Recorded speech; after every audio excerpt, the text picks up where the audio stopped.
But you know, if you're gonna push the truth. You know, all the love stories of the past involve a man falling in love with a woman. I don't know where this new love story junk come from. A man falling in love with a woman.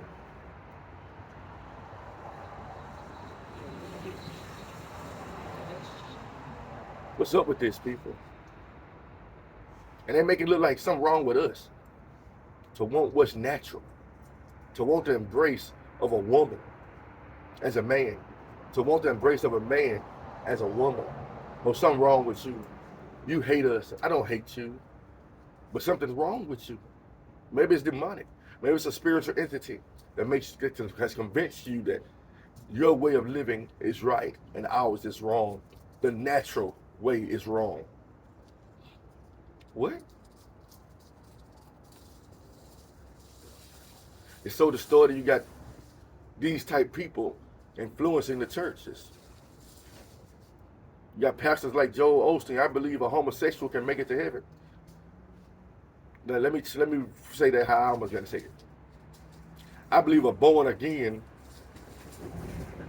man can make it to heaven. I don't believe a homosexual can. Because no sexually immoral person will inherit the kingdom. You can't say you're a creature of God if you still live in immorality. It doesn't work that way. But to talk about your love for your wife or your husband, you understand? They don't even embrace that concept no more. The world is so wicked and evil. You know, it's crazy when you got to worry about your kids being influenced by that. That's why the devil wants to destroy the households. He does. He doesn't want a husband and a wife to stay together. He wants a wife to leave her husband and go burn for another woman. He wants a man to leave his wife and go burn for another man. It's a thread that keeps going on on YouTube and Facebook and on Instagram about this man who was about to marry his wife. And then he left his wife and married a woman and started dressing like a woman with a full-fledged beard. Perversion. It's frowned upon, people. He says in the last days, women will leave the natural use of a woman and burn for each other, and vice versa. The Bible talks about this, and it's happening in this world we live in. But loving a woman as a man is never frowned upon. Just look for a wife. Or if you ain't got a wife, don't look for one. If you ain't got a husband, don't look for one. Let it fall in your lap. What's meant for you will fall in your lap. Don't be going to the clubs and stuff. Been there, done that. It ain't worth it. It ain't gonna get you nothing. You're gonna have you lusting over somebody else's old lady. Or somebody else's old man. Or you're gonna be upset because you're watching other people happily together. You want that. But there's nothing wrong with wanting that. But now you want what they got. And now you're coveting. You know, one of the hardest things in my life when I went through my first divorce was everybody, let's go out. We're having a couple's night out. I'm like, well, I don't have a counterpart. I don't really want to go out with y'all that have counterparts. I'm not going to be the third leg. You know what I'm saying? I'm not going to do that. I'm not going to put myself through that. And people encourage people to do these things. And like, y'all just don't know how y'all hurt people with that. That false joy. You ever notice the person with nobody always seems to be distant from everybody else? Yeah, they want you to encourage you. I remember I went out with some people, they kind of tried to play matchmaker with me. Don't try to hook me up. I don't play that. I let God hook me up.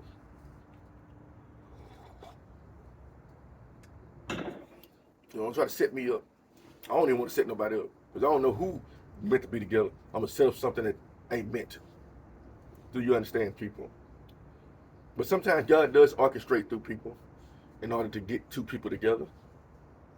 But let me tell you something. God is not going to orchestrate to get you with another, as a man with another man. He's not going to orchestrate that. That's not God orchestrating that. That is nothing but the devil orchestrating that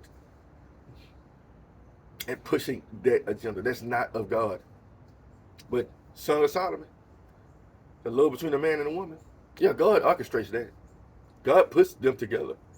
It's not good that a man should be alone. Let me make him a helpmate. So he took the real and created a woman. He didn't make Adam and Steve. He made Adam and Eve. He put the elements in the ark by twos because man, male, female. That's why he didn't put male and males in the ark. He put male and female. Why? So they can reproduce and refill the earth. You see, the world is trying to stop the earth from replenishing itself by bringing in all kind of unnatural things. And people are embracing this way of life. You know, a few months ago, I knew someone who was dating a woman. And I prayed for them. And other people prayed for them too. Let's put it this way. Now, the woman is embracing a man. I appreciate that. You know, I like that. Sometimes when you pray, that's what you want to see. You want to see that. You want to see that chain broken. You want to pray, Lord, keep them together. Keep them together. They don't seem like the Lord's will to me. You know what I'm saying? If I'm praying for a homosexual couple, I want to see them separate. Don't ask me to pray for you. Because that's what I'm going to pray. That you be made right in the eyes of the Lord, not in the ways of the world. A lot of y'all need to start praying for y'all family members that are embracing these other lifestyles. You understand? It's not okay. You know, it's a saying going around that God loves the sinner and hates the sin. Well, the Bible says God is angry with the wicked every day. Every day. Every day.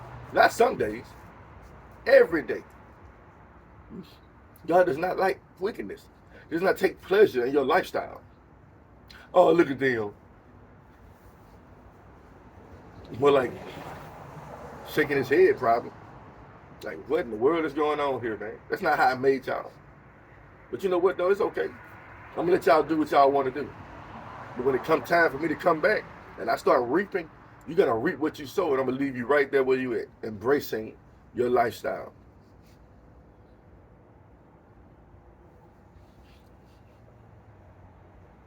Wake up, people. That stuff is not of God. What I just read to you in Song of Solomon, that's of God.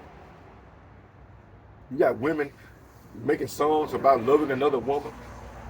You got men making videos like Sam Smith when he's lusting over other men. And people are like, oh. I'm like, oh. Disgusting. It's disgusting to me. I don't care what you say. You're not gonna make me think that looks good. It don't. I'd rather watch a video with a man lusting over a woman. That's natural. But I ain't saying lust, but that's natural. To look at a woman like, oh, she's beautiful.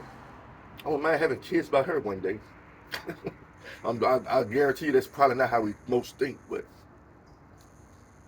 that's only natural. To want to be with a woman. But you know, lust ain't good now.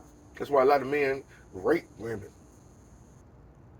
Wow, they give over to their temper, their evil desires. And I don't like that. I don't like none of it. You understand? Wow. You know. Don't think I'm encouraging sin, people. But it's enough prostitutes out there that that's what you want. I'm just being a realist here. If that's what you want, go pay for it. But I'm not telling you to do it. I'm saying if that's what you want, why take it by force? It happened in the Bible. One of David's sons raped his own sister because he had a friend, hey man, lure her in, man. You know, the devil over there. Bring her in here, act like you see. Then he raped his own sister. I don't like that. I don't like when I hear about a teacher, a woman teacher taking advantage of a child. R. Kelly, why did you could have got a woman, any woman in the world. Women loved you, man. But you chose to get innocent children and tarnish them for life. Do you understand, people? Wake up. You know, I grew up on R. Kelly and the hypersexualized music, and it did something to me. I don't encourage it. You know what I'm saying? There's something about it. It does something to people. One thing I know, every child is going to reach puberty if God wills it. The majority of us are going to reach puberty. And once you reach puberty, your body's going to start looking at women in a different way than you used to. And your body's going to start looking at men in a different way than you used to. That's why when kids get a certain age, you start seeing families like they used to let a little boy and a little girl play together when they was little. But when they get older, they're like, y'all can't play together no more. That's how my family used to be. You get old enough, why you want to go stay over their house? And ain't never girls there. Why you think they said that? To stop you from sleeping with your own cousin. Do you understand? Now the fundamentals are out the window now. People don't care. They got two cousins, a male and a female, hanging out all the time. Best friends, so to speak. They come to find out they sleep with one another. Because you as a parent ain't stepped up and like, you know what? It's time to stop that. They're growing, they're getting older now. We got to stop that. They're starting to do away with childish things. So let me be a parent and stop this before it happens, because they're going to get interested. They're going to draw interest. I'm for to say it. It happens to me too. When I was younger, you start looking at your female cousin differently than how you used to look at them. Like, and your parents looking at you from the corner of their eye, they see it. They're like, you ain't going over there no more. What? I ain't doing nothing wrong. But your mama sees something. Just like these parents see that their little boys are looking at little boys funny. Like, hey, let's go. Let's go. You gotta be careful, even with your little girls. Having them hanging with a bunch of girls. They just having a slumber party. Little girls these days have slumber parties. Grown women have slumber parties too. They call them fun parties, where they get around with each other and experiment with different sexual perversions called toys. And anyway, that ain't cool. That ain't cool. It's just fun. I wish one of my homeboys or a friend of mine or my brother would be like, hey man, we having a fun party today. What's that? Oh, we gonna sit around and play with adult toys together. Huh? Is there something wrong with you? But no, not this word. This is embraced by women. It's all fun and games to teach women to pleasure themselves with something other than their husbands. Now they don't really want to sleep with their husbands no more, but they've been pleasuring themselves with something else, or with one another. Oh, I don't put nothing past y'all women. I don't put nothing past that. You understand? Come on now. If you're willing to have that type of party, I don't know what you're willing to do. You know, don't invite my significant other today. I don't think so. Can I go to a fun party? No. As a man, I'm gonna be like, hell no. For what? Hey, we can make a fun party right now. Me and you in the bedroom under fire. We can make a fun party without help from our outside source. Let's have a fun party. Oh, I told you I'm not your regular teacher, people. I'm a realist. I look at the Bible from a whole different perspective than most of y'all do. The bed under fire. It starts with simple stuff like that. A little peer pressure here and there. Let's do this. Let's have a girls' night out. Or we're going to get drunk and dance with each other in the club. And then when a man come and try to dance with you, you're mad, get away from us. We grinding on each other. What's wrong with you? That's not normal, people. For women to dance upon each other like that. Ew. You don't see men doing that junk. No, not you might see it now. But hey man, let's dance together. Well, we used to get crunk with each other. Whoop, that tree. Before as two men grinding with each other, like it's cool. That is not cool. What's wrong with you? And then when the man see you grinding on each other like that, they come up like, what's going on? They push you out the way. Oh, we together now. Oh, you trying to do that to keep somebody from talking to you? Act like lesbians? Oh, I talk about everything, people. No, I don't sugarcoat nothing. I've been in the clubs. I rarely go now because I know what it leads to. It could lead to. I don't like clubs. I create my club right at the house. I come home, have my shot glass, have my beer, have my music playing. I don't even got to ask for a DJ for a real quick. Could you play Houston? Play what you want to play. And if I had my wife here, a woman that loved me, we'd be dancing together, having a shot or something, having a few drinks. I don't really like having couples parties. Hey, you and your wife come over, my wife, we can have fun together. We gonna drink and then nah. I know what that might lead to. I know. Homie, don't play that. Homie, don't play that. I'm trying to give y'all some lessons here. Things to be careful of. That y'all start embracing. A lot of y'all start embracing these ways of thinking. Now you're a swinger. You didn't let somebody else grind with your wife. Or you let somebody else grind with your husband. It's okay. We allow it. It's our bodies. We can do what we want to do with it. Now you're an adulterer. A consenting adulterer. Oh, we agreed to be able to be in an open marriage. So you agreed to be adulterers and adulteresses. You have put yourself into agreement to defile your body for lust. Oh, Lord, have mercy. I wouldn't even plan on talking about it. Lord, you told me to read Song of Solomon. How did I get to this? I don't know. I go with the flow, people. Let me pause and I will continue.